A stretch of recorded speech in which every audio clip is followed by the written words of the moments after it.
What happens when the most mocked NFL franchise suddenly becomes a team no one wants to face? For years, the Washington Commanders seemed trapped in a cycle of dysfunction, controversy, and disappointment. Yet in 2024, everything changed, almost overnight. The team that once finished 4-13 and was written off by nearly everyone stunned the league with a 12-5 record and a trip to the NFC Championship game. Suddenly, the Commanders weren't just competitive, they were dangerous. This transformation didn't happen by accident. It followed a single seismic decision that set off a chain reaction throughout the organization. New faces took over in the front office and on the sidelines. The Commanders took a bold swing in the draft, landing a quarterback who would not only win Offensive Rookie of the Year, but also break records for rushing yards by a rookie quarterback. Players spoke of a new sense of camaraderie and focus, a sharp contrast to the toxic environment that had defined the previous era. But with every rapid rise comes a question. Is this the start of a new dynasty, or just a brief moment of hope for a long-suffering fan base? To understand how the Commanders reached this turning point, we have to look back at the years of missteps and turmoil that made this turnaround so improbable. This is the untold story of the single decision that saved the Washington Commanders. Dan Snyder's arrival in Washington in 1999 marked the start of a turbulent era that would reshape the franchise's identity. By summer 1999, Snyder cut 25 staffers, destabilizing the front office and business operations. The abrupt firings included key personnel in public relations and business management, disrupting the systems that had kept the organization steady. Even Charlie Casserly, the respected general manager, chose to resign rather than accept a diminished role. The message was clear. The old guard was out, and Snyder's approach would be anything but conventional. Hoping to make a statement on the field, Snyder quickly turned to high-profile acquisitions. The 2000 offseason saw a blitz of big-name signings: Deion Sanders, Bruce Smith, and Jeff George. The moves were designed to inject star power and deliver immediate results. Instead, the team failed to reach the playoffs, and the excitement faded as quickly as it had arrived. This pattern of splashy spending without a coherent long-term plan would become a hallmark of Snyder's ownership. The most notorious example came in 2009, when Snyder signed Albert Haynesworth to a record-breaking $100 million guarantee, the largest for a defensive player at the time. Haynesworth's tenure was marred by clashes with coaches, conditioning issues, and a lack of impact on the field. Within 2 years, he was traded away, and the deal became a symbol of wasted resources and poor judgment. Off the field, Snyder's decisions alienated fans and eroded the franchise's once loyal support. In 2008, the team drew national criticism for suing season ticket holders who could no longer afford their contracts, including a 72-year-old grandmother. The lawsuits painted the organization as out of touch and unfeeling, deepening the disconnect with its fan base. The damage wasn't limited to public relations. Years later, a Washington Post investigation revealed to Congress that Snyder permitted and participated in a toxic workplace culture, using intimidation tactics against employees and obstructing efforts to hold the organization accountable. The findings left the franchise's reputation in tatters and further isolated it from the wider NFL community. These failures, instability at the top, reckless spending, and a disregard for the people who made up the team's foundation turned a once proud franchise into a cautionary tale. By the time Snyder agreed to sell the team in 2023, the Commanders had endured 2 decades of mismanagement, scandal, and disappointment. The sale to a new ownership group led by Josh Harris offered a rare sense of optimism. But the question remained: could new leadership truly change the trajectory of a team so defined by its dysfunction? The answer would hinge on what happened next. The real shift in Washington began the moment Josh Harris and his new ownership group stepped in. After years of chaos, Harris brought a clear vision: overhaul everything from the top down and instill a culture of accountability and optimism.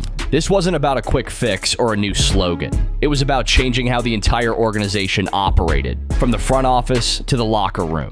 Harris's first move was to reshape the leadership team. He hired Adam Peters as general manager, a decision that signaled a new era for the Commanders. Peters arrived with a reputation for building strong, sustainable rosters during his time with the 49ers. He was known for his methodical approach and keen eye for talent. Next, the team brought in Dan Quinn as head coach. Fresh off his success as Dallas's defensive coordinator, Quinn was widely respected for his energy and for fostering collaboration. He immediately set a new tone in Washington, running meetings that mixed information, inspiration, and humor. Players and staff noticed the difference right away. Communication improved, expectations were clear, and the environment felt more inclusive.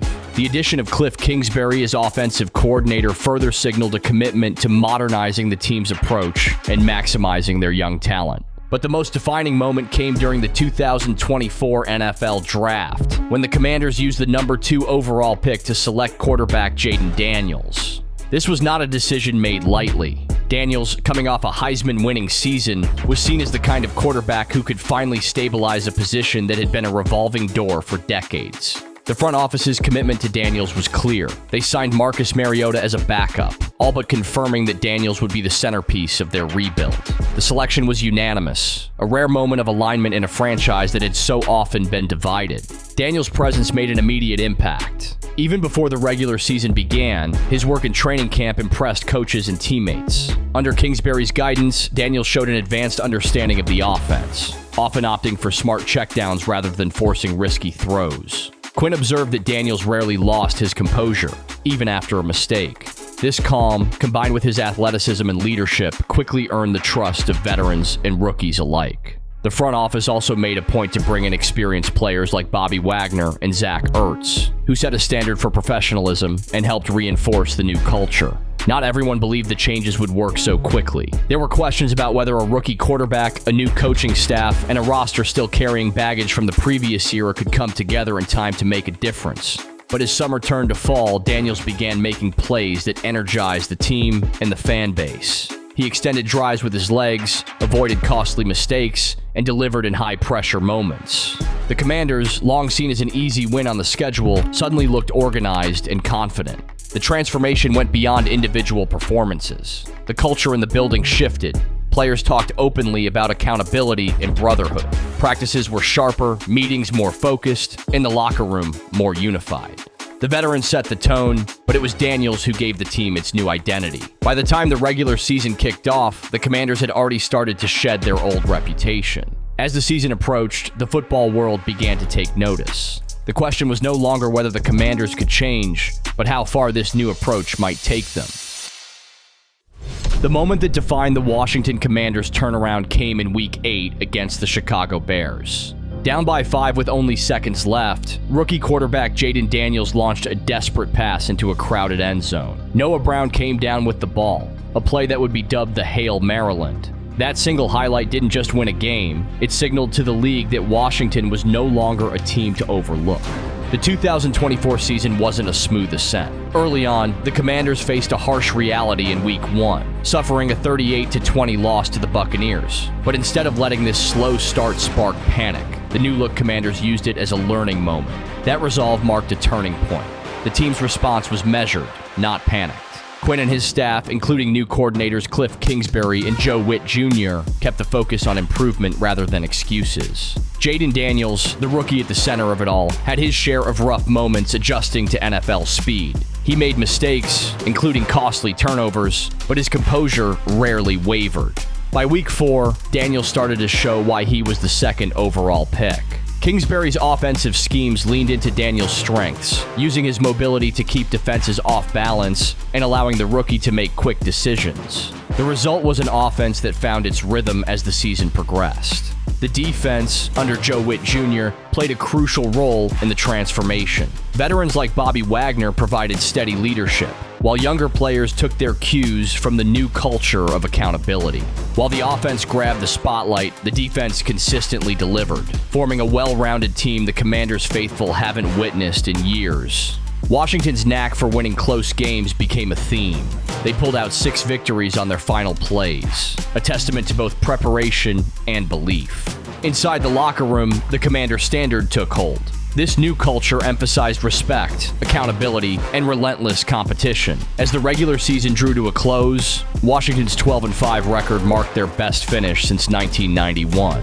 Jayden Daniels set an NFL record for most offensive yards by a rookie quarterback and earned Offensive Rookie of the Year honors. Terry McLaurin broke the franchise record with 13 touchdown catches. The Commanders' offense ranked among the league's most productive, while the defense consistently delivered in high-pressure moments. Washington's playoff run capped off a year of firsts and shattered expectations. The team's resilience, shaped by new leadership and a revitalized culture, was on full display. But with every breakout season comes a new set of challenges. The Commanders had rewritten their story in one remarkable year. Now the question was whether they could sustain that momentum when the league's eyes were on them. Can the league's biggest underdog story avoid becoming a one-hit wonder? After jumping from 4-13 to 12-5, the NFL has had a full year to prepare for Jayden Daniels. The Commanders now face the reality that every team will be building their game plans around stopping the quarterback who changed their fortunes overnight. Daniels' rookie season was a revelation. His speed, poise, and improvisational skills caught defenses off guard, and Washington's offense thrived on his unpredictability. But the NFL rarely lets the same trick work twice. With a full offseason to dissect film, opposing coaches are already drawing up ways to contain Daniels, forcing him to win from the pocket, anticipating his rollouts, and blitzing to disrupt his timing. The league has seen this before. C.J. Stroud's sophomore season with Houston is a fresh reminder that defensive adjustments can quickly close the gap on breakout quarterbacks. Daniels will need to evolve, and so will the offense around him. Washington's success last year also hinged on razor-thin margins. The Commanders converted 20 of 23 fourth down attempts in 2024. The highest rate in the NFL for teams with at least 15 tries. Ben Solak of ESPN noted that such historic marks scream regression and warned that missing just 5 conversions could cost multiple wins. This efficiency helped the team control games and sustain drives, but it's unlikely to repeat at the same rate. A few failed conversions could easily swing their record in the other direction.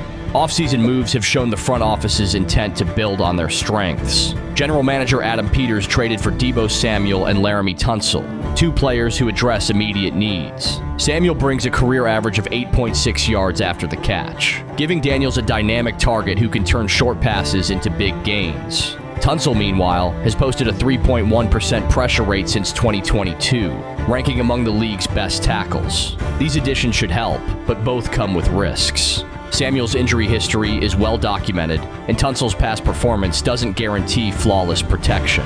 The team's depth will be tested if either misses time. Leadership will play a central role in whether Washington can stay at the top. Josh Harris and his front office have invested in culture and infrastructure, but the Commanders' facilities still lag behind the rest of the league. The NFLPA's 2024 report card gave the locker room an F grade, a reminder that off-field improvements remain a priority. Head coach Dan Quinn, praised for energizing the team and ranking as the league's top coach in player polls, now faces the challenge of guiding his roster through higher expectations and tougher scrutiny. Veterans like Bobby Wagner and Terry McLaurin will need to anchor a young team that's no longer flying under the radar. The 2025 season will test whether Washington's transformation is built to last, or if last year was just a flash of brilliance. The answers won't come easily, but the way the Commanders respond to these new pressures will shape how their story is remembered.